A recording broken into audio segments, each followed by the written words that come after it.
सब प्रेम से बोलिए गौरी पुत्र गणेश भगवान जी की जय।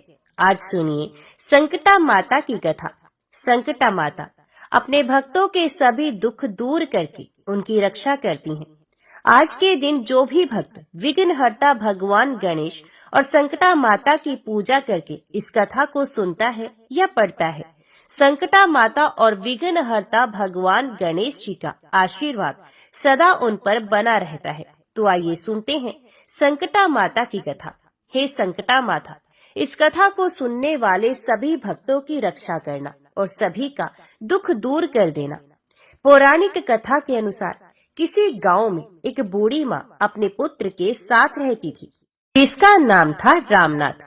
उस बूढ़ी माँ का परिवार बहुत गरीब था। उसके बेटे का विवाह हो जाने के बाद रामनाथ की पत्नी रामनाथ को तरह तरह के ताने दिया करती थी। अपनी पत्नी के तानों से परेशान होकर एक दिन उसने सोचा कि मैं अब धन कमाने के लिए विदेश जाऊंगा और वहां से ढेर सारा धन कमा कर लाऊंगा, जिससे हमारी गरीबी दूर हो जाएगी।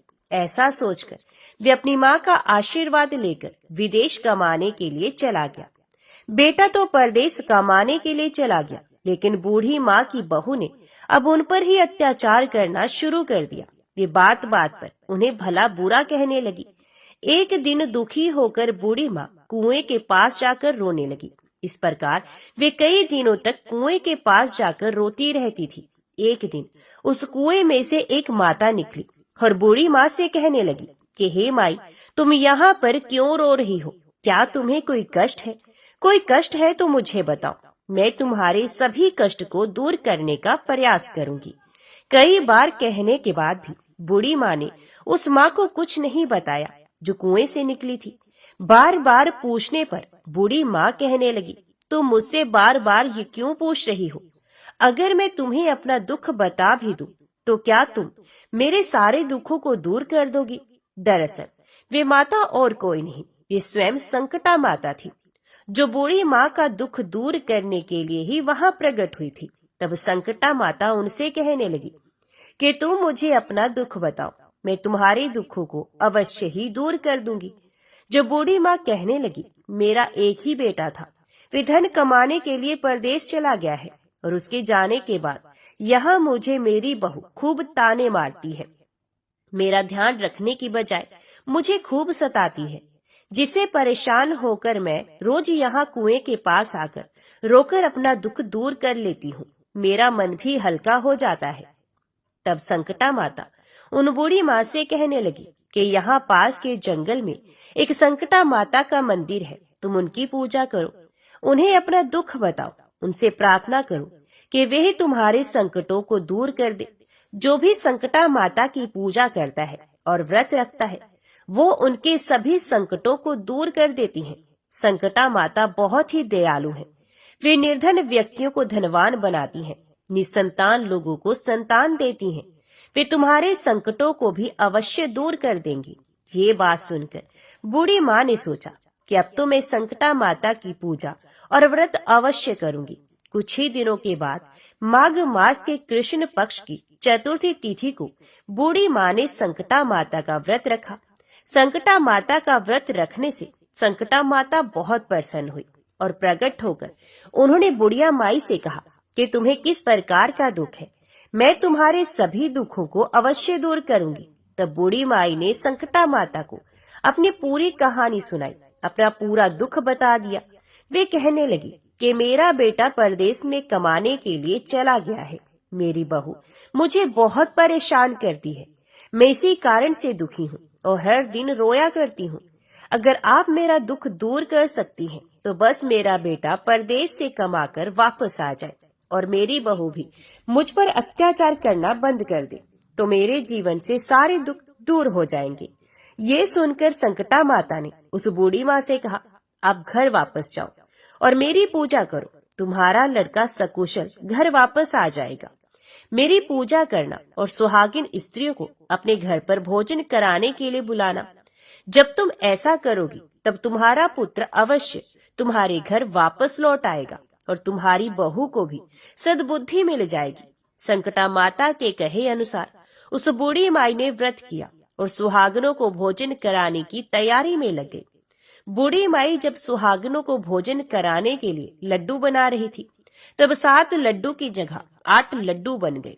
तब बूढ़ी माई को ये बात बताने लगी, कैसे कैसे हो गया, मुझसे गिनती गिनने में गलती क्यों हो गई। उसी समय संकटा माता उस बुढ़िया के पास आई और बुढ़िया से कहने लगी कि तुम परेशान क्यों हो, आज तुम्हारे घर पर इतना बड़ा उत्सव है और तुम दुखी दिखाई दे रही हो। तो बुढ़िया कहने लगी कि मैंने तो सुहागन महिलाओं के लिए लड्डू बनाकर रखे और मैंने गिनकर लड्डू बनाए थे, फिर भी वो 7 की जगह 8 लड्डू बन गए, इसी कारण मैं परेशान हूँ। तब संकटा माता कहने लगी, क्या तुमने किसी बुढ़िया को भी आमंत्रित किया है? तब तो बुढ़िया कहने लगी, नहीं, मैंने तो किसी भी बुढ़िया को आमंत्रित नहीं किया है, परंतु आप कौन हैं? संकटा माता ने कहा, मैं वही बुढ़िया हूँ, मुझे भी भोजन कराओ। और उस बुढ़िया ने ही संकटा माता को फिर भोजन के लिए आमंत्रित कर दिया। वहां पर बहुत सारी सुहागन महिलाएं पहुंची और उनको लड्डू और ठाई का भोजन कराया, जिससे उस बुढ़िया पर संकटा माता बहुत प्रसन्न हो गई। और फिर माता ने उसके पुत्र को ये याद दिलाया कि घर पर उसकी माता और उसकी पत्नी उसे बहुत याद कर रही हैं। तब वे लड़का अपनी माता और अपनी पत्नी से मिलने के लिए गांव आने के लिए तैयार हो गया। जब बुढ़िया सुहागनों को भोजन करा रही थी, तब किसी व्यक्ति ने उस बुढ़िया से कहा कि आपका बेटा आ रहा है, लेकिन बुढ़िया ने अनसुना कर दिया। कहने लगी, मैं काम कर रही हूँ और भोजन करा रही हूँ, लड़के को कह दो कि कहीं वहीं पर बैठा रहे, मैं उससे बाद में मिलूंगी। जब उसकी बहू ने अपने पति के आने का समाचार सुना, तब वे अपने पति का स्वागत करने के लिए चली गई। लड़के ने पत्नी को देखकर सोचा, मेरी पत्नी मुझसे कितना प्रेम करती है, जो मेरे आने की खबर मिलते ही मुझसे तुरंत मिलने के लिए आ पहुंची। परंतु मेरी माँ मुझसे प्रेम नहीं करती, इसलिए वे खबर मिलने के बाद भी मुझसे मिलने के लिए नहीं आई। उधर पूजा समाप्त हुई तो वे बुढ़िया अपने घर पहुंची और संकटा माता की कृपा से उस लड़के का मन अपनी पत्नी की ओर से हट गया। और माँ ने लड़के से कहा कि मैं तुम्हारी घर वापसी के लिए संकटा माता का व्रत रख रही थी और मैंने उस समय सुहागन महिलाओं को भोजन कराना था, इसलिए मैं तुम्हारे पास नहीं आ सकी। ये सुनकर वे लड़का अपनी माँ से गले लग गया और अपनी पत्नी पर नाराज होते हुए अपनी माँ से कहने लगा, माँ, अगर ये औरत यहाँ पर रहेगी तो मैं यहाँ नहीं रहूंगा। तब बूढ़ी माँ कहने लगी, मैंने बहुत कठिन व्रत करके तुम्हें प्राप्त किया है बेटा, इसलिए तुझे तो मैं नहीं छोड़ सकती, लेकिन तुम अगर अपनी पत्नी का त्याग करना चाहते हो तो कर सकते हो। फिर माँ ने अपनी बहू को घर से निकाल दिया और वो घर से निकलने के बाद एक पीपल के पेड़ के नीचे जाकर रोने लगी। जिस समय बहू पीपल के पेड़ के नीचे बैठकर रो रही थी, उसी समय वहां से एक राजा जा रहा था। राजा ने जब उसे रोते हुए देखा तो उसके पास गया और कहने लगा कि तुम यहाँ बैठकर रो क्यों रही हो। तब उसने राजा को अपनी सारी कहानी बता दी। राजा कहने लगा, तुम दुखी मत होना, मैं आज से तुम्हें अपनी बहन मानता हूँ, चलो मेरे साथ चलो। ऐसा कहकर बहू उसके साथ चली गई। राजा ने अपनी रानी को पूरी बात बताई। तब रानी ने उसको अपनी बहन बना लिया। जब बहू राजमहल में खूब राजपाट के साथ रहने लगी, तब संकटा माता का दिन आया और बहू ने भी व्रत रखा और सुहागन औरतों को भोजन कराने के लिए लड्डू बनाकर रखे। उस दिन महल में और भी सुहागन महिलाएं भोजन करने के लिए आई हुई थी। उसने रानी को भी आमंत्रित किया था। रानी ने जब देखा कि वे सूखी लड्डू खा रही है, तब उसने कहा कि तुम मावा मिठाई और खीर खाने वाली स्त्री आज सूखे लड्डू क्यों खा रही हो। और रानी ने इस तरह संकटा माता का भी अपमान कर दिया था। बहू के व्रत करने से, पूजा पाठ करने से, सुहागन महिलाओं को भोजन कराने से उसके पति को अपनी पत्नी की याद आ गई और वह अपनी पत्नी को ढूंढते ढूंढते राजमहल में पहुंच गया। राजमहल में आकर उसने अपने पति से क्षमा मांगी और उसे वापस ले जाने लगा था। जब रानी कहने लगी, तुम अपने पति के साथ जा रही हो तो चले जाओ, तब बहू उनसे कहने लगी, तुमने संकटा माता का अपमान किया है। हे रानी, जब मैंने उनका अपमान किया था तब आप ही ने मुझे सहारा दिया था। यदि आप पर किसी भी प्रकार का कोई संकट आए तो मैं आपको सहारा अवश्य दूंगी। आप सभी मेरी कुटिया में आ जाना। ऐसा कहकर बहू वहां से अपने पति के साथ चली गई। उधर बहू के महल से जाते ही उस महल में गरीबी छा गई। उन पर भारी संकट आ गया। तब रानी राजा से कहने लगी कि तुम कैसी बहन को घर लाए थे, वे हमें कष्ट में छोड़कर चली गई है। तब रानी ने राजा को बताया कि जब तुम्हारी बहन जा रही थी, उसने कहा था कि तुम पर कोई संकट आए तो मेरे यहाँ आ जाना। अपना दुख दूर करने के लिए राजा और रानी दोनों उस बहू के घर पहुंच गए। बहू को जब सारी बात पता चली तो वे कहने लगी कि ये सब संकटा माता का अपमान करने के कारण हुआ है। यदि अब आप मेरी बात मानो तो संकटा माता का व्रत करो और सुहागन महिलाओं को भोजन कराओ, जिससे तुम्हारे सारे दुख दूर हो जाएंगे। उनके कहे अनुसार राजा रानी ने फिर ऐसा करना प्रारंभ कर दिया। राजा और रानी दोनों मिलकर कई दिनों तक संकटा माता से माफी मांगते रहे। फिर एक दिन की बात है, रात में रानी के सपने में संकटा माता एक बुढ़िया का रूप धारण करके आई और उनसे कहने लगी कि तुम अपने राज्य में वापस चले जाओ और वहां पर संकटा माता की पूजा और व्रत करना, तुम्हारे सभी कष्ट दूर हो जाएंगे। उस बुढ़िया की बात को मानकर वे दोनों पति पत्नी अपने राज्य की ओर वापस चले गए। राज्य में जाकर वे संकटा माता का व्रत रखने लगी, सुहागन महिलाओं को भोजन कराने लगी। तब संकटा माता ने उनको क्षमा कर दिया।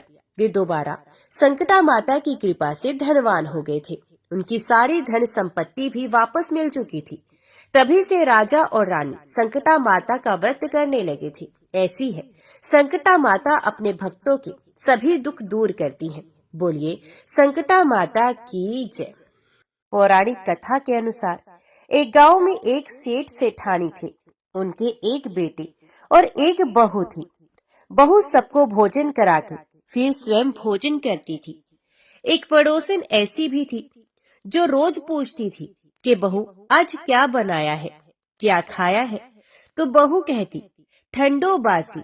एक दिन उसके पति ने ऐसा सुनकर विचार किया कि आज तो पकवान बनाए जाए, फिर देखें कि मेरी पत्नी क्या कहती है।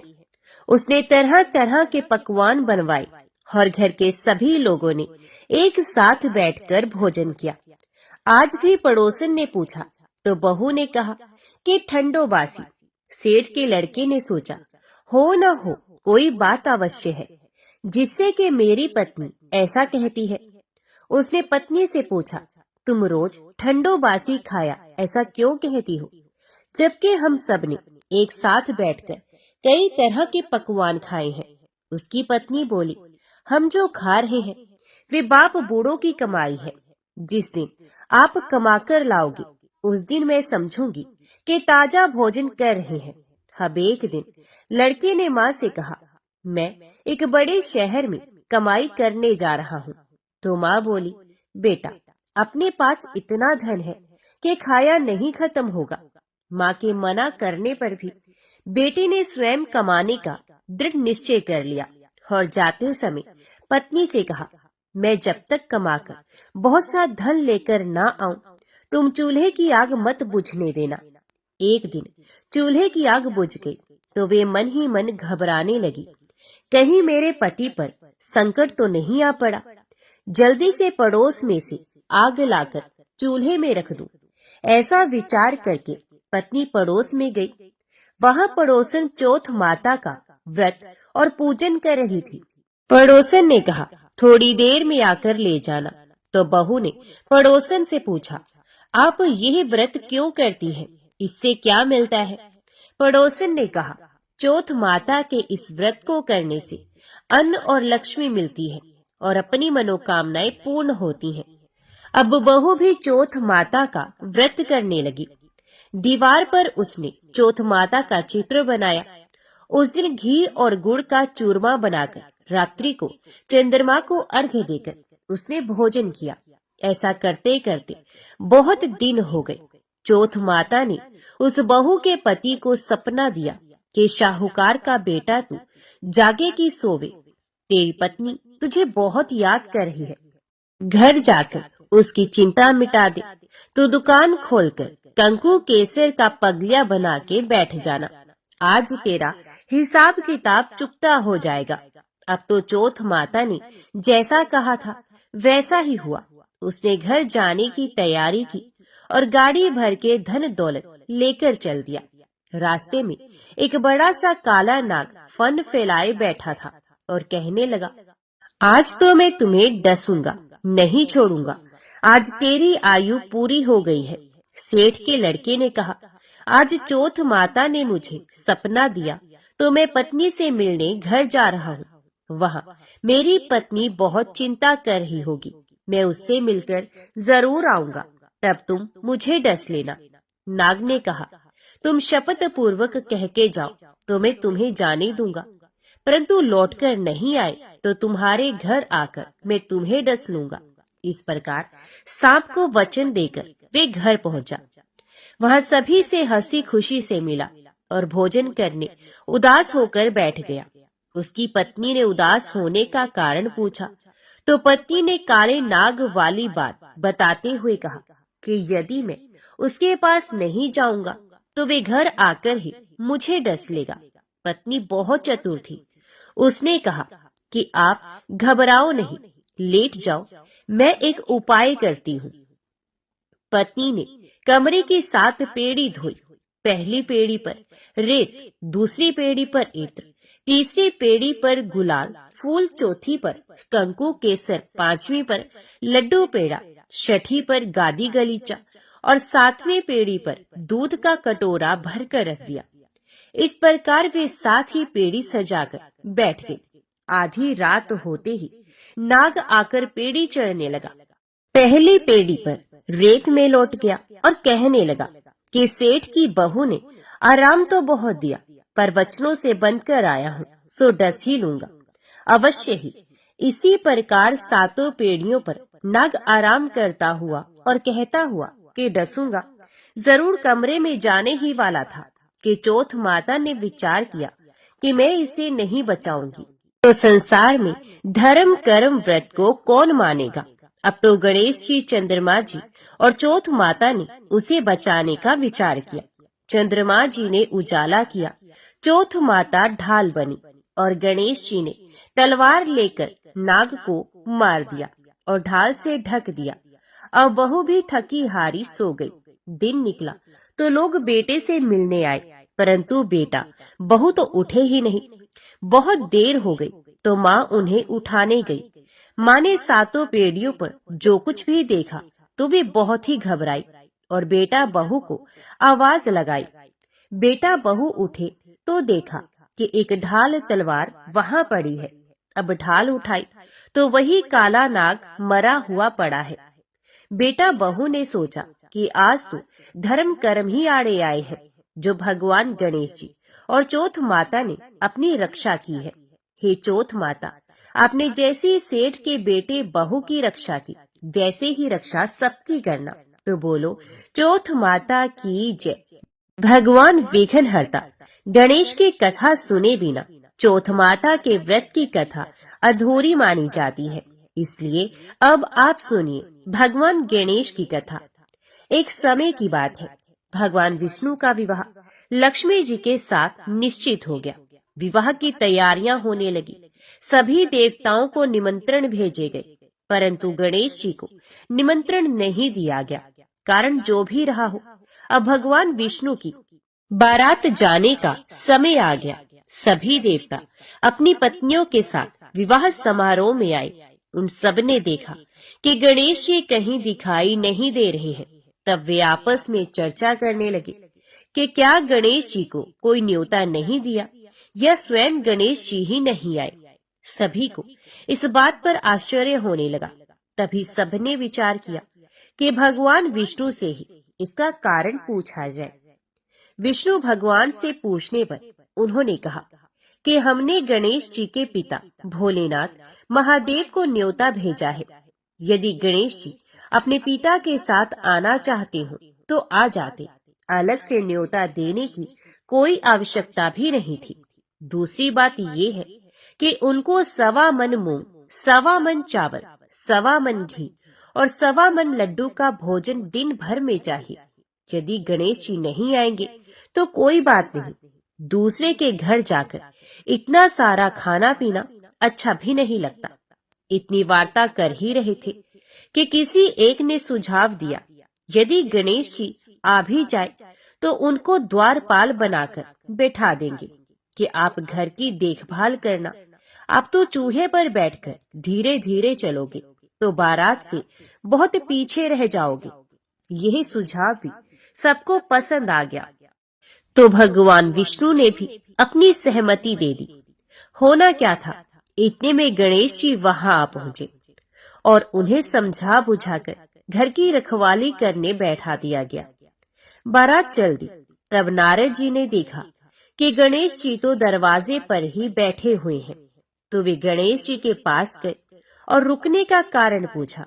गणेश जी कहने लगे कि भगवान विष्णु ने मेरा बहुत अपमान किया है। नारद जी ने कहा कि आप अपनी मूषक सेना को आगे भेज दो तो वह रास्ता खोद देगी, जिससे उनके वाहन धरती में धंस जाएंगे। तब आपको सम्मान पूर्वक बुलाना ही पड़ेगा। अब तो गणेश जी ने अपनी मूषक सेना जल्दी से आगे भेज दी और सेना ने जमीन पोली कर दी। जब बारात वहां से निकली तो रथों के पहिए धरती में धंस गए। लाख कोशिश करने पर भी पहिए धरती से नहीं निकले। सभी ने अपने अपने उपाय किए, परंतु पहिए तो नहीं निकले, बल्कि जगह जगह से टूट गए। किसी की समझ में नहीं आ रहा था कि अब क्या किया जाए। अब तो नारद जी ने कहा, आप लोगों ने गणेश जी का अपमान करके अच्छा नहीं किया। यदि उन्हें मनाकर लाया जाए तो आपका कार्य सिद्ध हो सकता है और ये संकट टल सकता है। भगवान शंकर ने अपने दूत नंदी को भेजा और वे गणेश जी को लेकर आए। गणेश जी का आदर सम्मान के साथ पूजन किया गया। तब कहीं रथ के पहिए निकले। अब रथ के पहिए निकल तो गए, परंतु वे टूट फूट गए। तो उन्हें सुधारे कौन? पास के खेत में खाती काम कर रहा था, उसे बुलाया गया। खाती अपना कार्य करने के पहले श्री गणेशाय नमः कहकर गणेश जी की वंदना मन ही मन करने लगा। देखते ही देखते खाती ने सभी पहियों को ठीक कर दिया। तब खाती कहने लगा कि हे देवताओं, आपने सर्वप्रथम भगवान गणेश जी को नहीं मनाया होगा और ना ही उनका पूजन किया होगा, इसलिए तो आपके साथ ये संकट आया है। हम तो मूर्ख अज्ञानी हैं, फिर भी पहले गणेश जी को पूजते हैं, उनका ध्यान करते हैं। आप लोग तो देवता गण हैं, फिर भी आप गणेश जी को कैसे भूल गए? अब आप लोग भगवान श्री गणेश जी की जय बोलकर जाएं, तो आपके सब काम बन जाएंगे और कोई संकट भी नहीं आएगा। अब सभी को अपनी अपनी गलती का पश्चाताप हुआ और सबने भगवान गणेश जी की जय जयकार करते हुए और बारात वहां से चल दी और भगवान विष्णु का लक्ष्मी जी के साथ विवाह संपन्न करा के सभी सकुशल घर लौट आए। तो हे गणेश जी महाराज, आपने जैसे भगवान विष्णु के कार्य को सिद्ध किया, वैसे सभी के कार्य को सिद्ध करना। तो बोलो भगवान गणेश की जय। तो ये थी आज की चौथ माता की कहानी, विघ्नहर्ता भगवान गणेश की कहानी। आज की कथा अच्छी लगे तो वीडियो को लाइक करना मत भूलिएगा और कमेंट में चौथ माता की जय और भगवान गणेश की जय भी जरूर लिखिएगा और हमारे चैनल को भी सब्सक्राइब जरूर कीजिएगा। ओम श्री गणेशाय नमः।